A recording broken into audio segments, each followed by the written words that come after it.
Buenos días, bienvenidos a un vídeo más de mi canal.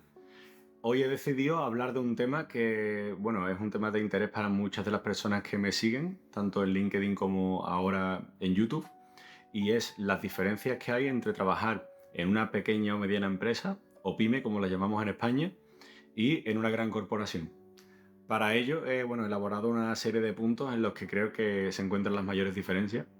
Y bueno, vamos a aprovechar esta medio soleada mañana holandesa para explicar este asunto que creo que además os puede ser de mucha ayuda a la hora de tomar ciertas decisiones laborales. Así que bueno, vamos con ello.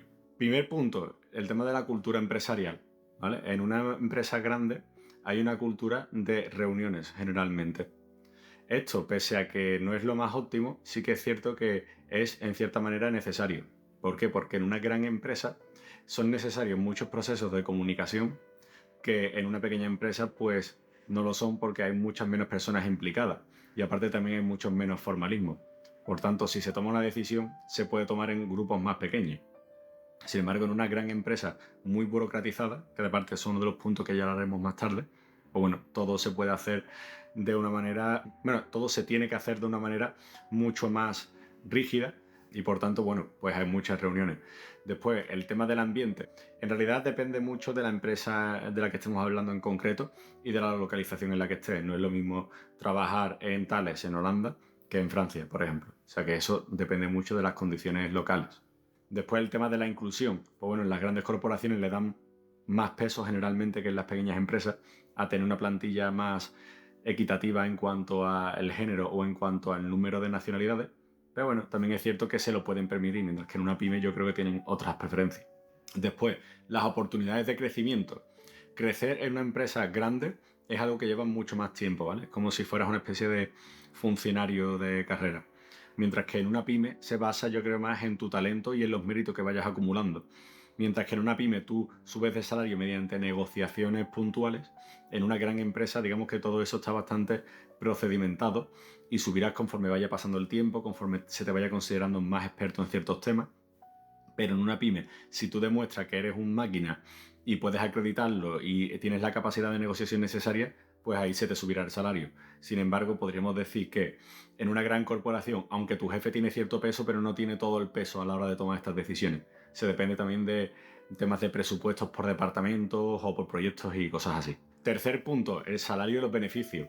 Mientras que en una pyme habitualmente lo que se tiene es el salario tal cual, que bueno, puede ser 14 o 12 pagas, pero tu salario es lo que tienes y ya está. En las grandes corporaciones se esfuerzan mucho por, digamos, darte otro tipo de beneficios, tal como pueden ser seguros médicos, tal como puede ser pagarte los gastos de transporte, hacer cierto tipo de iniciativas como ayudarte a comprar una bici para que seas más saludable, o a lo mejor hay un día en el que dan zumos gratis o cosas así. O sea, parte del salario, obviamente, la mayor parte de él sigue siendo económico, pero que también consideran otro tipo de beneficios adicionales que, bueno, ya depende de cada persona, ¿no? Yo he leído muchos comentarios a favor y en contra de estos temas, pero bueno, la cosa es que la diferencia es esa. Después, cuarto punto, la flexibilidad. En general, mi experiencia es que la flexibilidad es mucho mayor en una empresa grande. También es cierto que se lo pueden permitir y que, claro, todo el tema de infraestructura informática necesaria para que tú puedas llevar a cabo el trabajo de manera segura en tu hogar, pues bueno, una gran corporación puede permitírselo o incluso para ellos es necesario. Mientras que una pyme, si tú tienes que acceder a datos confidenciales y tienes que trabajar desde casa, pues no lo vas a poder hacer, porque es que la empresa no va a hacer la inversión. Ven a la empresa y ya está, ven presencialmente. Y bueno, también es cierto que en las grandes empresas, como tienen mucha más dificultad para contratar y despedir a gente, pues bueno, suelen intentar que la gente también tenga un mejor equilibrio personal laboral, para que también la gente no se les dé de baja y ese tipo de temas, ¿no? O no se vaya de la empresa directamente. Así que bueno, intentan, podría considerarse también parte del punto anterior, ¿no? Esta flexibilidad. Después, temas de recursos. Obviamente una gran empresa va a contar con muchos más recursos que una empresa pequeña. ¿Esto en qué se manifiesta? En que, bueno, si quieren invertir en de repente hacer una super inversión y comprar otra empresa, pueden. Si quieren invertir en comprar un super software y hacer una implementación, pueden. Pero, ¿de qué carecen? Carecen de flexibilidad. En ese sentido, el punto anterior de flexibilidad era flexibilidad a la hora del trabajo y ahora estamos hablando de flexibilidad a la hora del cambio. Las grandes empresas son empresas que son como un gran barco, ¿no? Aquí, como trabajamos con un tema naval, hacen mucho esta metáfora, como un barco. O sea, necesitas... Tú vas a influir muy poco en el movimiento de un barco muy pesado y que se mueve en una dirección, tiene una cierta inercia y tú, bueno, puedes ir contribuyendo poco a poco, pero no vas a cambiar tú solo la dirección del barco, ni mucho menos. Vas a necesitar a mucha más gente contigo, vas a necesitar mucho más tiempo y bueno, y al final no lo moverás tanto como tú pretendías inicialmente, e incluso es muy fácil que tienda a volver a la dirección que tenía inicialmente, aunque no debiera. Pero bueno, entonces, que sí, que una empresa grande tiene más recursos, pero también tiene más dificultad para utilizarlos o para darles un buen uso. Por tanto, es un cierto peligro, ¿no? Porque esto amenaza a su rentabilidad total. Después, temas de procesos y burocracia. Como un ex responsable de calidad, yo cuando entré en esta gran corporación y vi que tenían tal manual de calidad con tal cantidad de procesos, todo perfectamente explicado, todo, vamos, yo me encantó. O sea, dije, me encanta cómo lo tenéis montado. Pero eso sí, ¿qué pasa? En una gran corporación, estos procesos tienen que adaptarse a todos los centros de trabajo que tienen alrededor de todo el mundo. Como podréis imaginaros, esto es muy difícil. Entonces, claro, tienen que ser lo suficientemente específicos como para dictar reglas, pero lo suficientemente generales como para que se puedan aplicar en todos lados. Y ahí es donde ya empieza, digamos, un poco el juego. Es decir, no vas a trabajar igual en los Países Bajos haciendo determinado tipo de proyectos que en Francia o que en España o que en la India. Cada uno hará su propia interpretación de esos estándares y bueno, podrá estar mejor o peor. Al final lo importante es que el trabajo salga y que la empresa sea rentable. O sea que, digamos, existen unos procesos de calidad bastante pulidos, pero que bueno, siempre están siendo continuamente mejorados, que al final, bueno, es en lo que consiste, ¿no? ¿Cuál es el punto malo de todo esto? La burocracia. Para poder llevar a cabo cualquier paso relevante dentro de un proyecto, necesitas a mucha gente involucrada, necesitas hacer las cosas de una manera determinada y eso no te lo puedes saltar o no te lo deberías saltar. Y lo malo es que si te lo saltas para intentar acelerarlo, al final es un arma de doble filo. Si no involucras a una determinada persona en un determinado punto que deberías, dentro de 3, 4, 5 años, eso se notará. Por tanto, hay mucha burocracia, sí, pero es una burocracia necesaria según las formas de trabajo. Yo entiendo que haya mucha gente que diga, no, pero es que entonces no podemos trabajar tal, demasiada burocracia. Es cierto, pero al final, a largo plazo, eso se nota.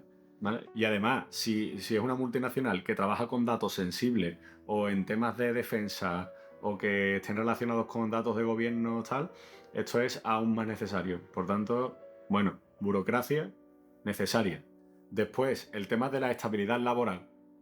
La estabilidad laboral es mucho mayor en una gran empresa que en una pequeña. Como os podéis imaginar, en una gran empresa, como en este caso es Thales, si de repente cae el trabajo en uno de los centros que tienen en el mundo, tú puedes perfectamente ser relocalizado en otro lugar del planeta. No estamos hablando solamente de Europa, también en cualquier sitio de América o de Asia. O sea que realmente hay muchas posibilidades de que te recoloquen si vas al trabajo. En una pyme, esa posibilidad no existe. Si vas al trabajo, puede ser que tengan que despedir al 10-20% de la plantilla de repente. Aparte, también es cierto que no solamente estamos hablando de que baje el trabajo, estamos hablando de que la empresa pueda quebrar. Las grandes corporaciones son demasiado grandes como para quebrar. Y por otro lado, que este es otro punto dentro del mismo de estabilidad laboral, es que una gran empresa, cuando incorpora a una nueva persona, es un proceso muy costoso. No solamente contratarte y en la posible relocalización que tengan ellos que pagarte, sino también el tema de formarte, de que tú entiendas cómo funciona la empresa, de que hagas tu pequeña red dentro de ella, etcétera, etcétera. Todo ese proceso puede llevar meses. Entonces, realmente, a una empresa grande que se le vaya a un trabajador, no es solamente que ha perdido una persona, meto a otra. No, no, es que voy a tener que meter a otra, voy a tener que formarla. Entonces, ellos siempre intentan que tú no te vayas. Y bueno, obviamente eso te da una mucho mayor estabilidad, ¿no? Después, el impacto y reconocimiento. Pues bueno, obviamente en una empresa multinacional donde hay muchísima gente involucrada en los proyectos, donde hay muchísimo talento, es mucho más difícil destacar.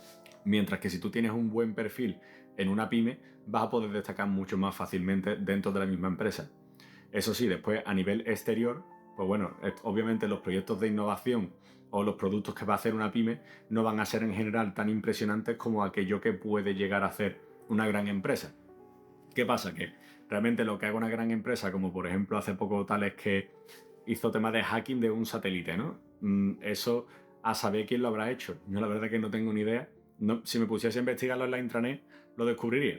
Pero el caso es ese, que, bueno, hay proyectos muy chulos, sí, la gente, oh, mira, Tales ha hecho tal, pero es que tú puede que no sepas nada de ese proyecto, porque es una empresa tan grande que sí, bueno, proyectos de gran calado, pero que te pueden tocar muy lejos y que incluso aunque seas parte de ese equipo, pero a lo mejor para hacer ese proceso de hacking había involucradas 150 personas, por lo tanto el nivel de realización realmente, en mi caso, sería mucho menor.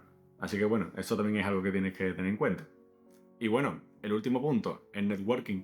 En una gran multinacional tienen a gente de mucho talento, de muchos perfiles distintos, de muchos países, y aparte vas a tener, digamos, un cierto caché por pertenecer a una gran empresa. Entonces, bueno, eso te va a permitir ampliar tu red en cierta manera. ¿Cuál es la contrapartida que yo veo?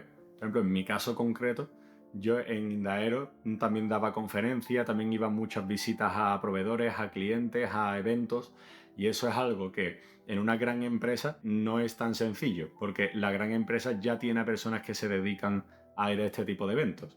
Entonces, si eres una persona que va a eventos, realmente va a ser difícil que seas una persona que haga otro trabajo. Es decir, ya la empresa tiene ciertas personas que son su imagen y que su trabajo es ser la imagen de la empresa y asistir a este tipo de conferencias, eventos, etcétera. Entonces, bueno, no es tan sencillo, digamos, el llegar a ese punto, y si llegas a ese punto no vas a hacer otra cosa, ¿vale? No va a ser como en mi antigua empresa, que lo mismo estaba dando soporte a producción o diseñando algo o dirigiendo un proyecto, que después yendo a, yo qué sé, a un evento, a una feria en Bremen, despacio. Entonces, bueno, eso también es algo que hay que tener en cuenta. Y bueno, nada, estos son los 9 puntos. Esta es la versión corta de un vídeo que acabo de grabar justo ahora, que quería que me quedara de 10 minutos y finalmente me duró 40. Así que bueno, nada, si os ha gustado, pues ya sabéis, suscribiros, darle like y bueno, nos vemos en la próxima. Venga,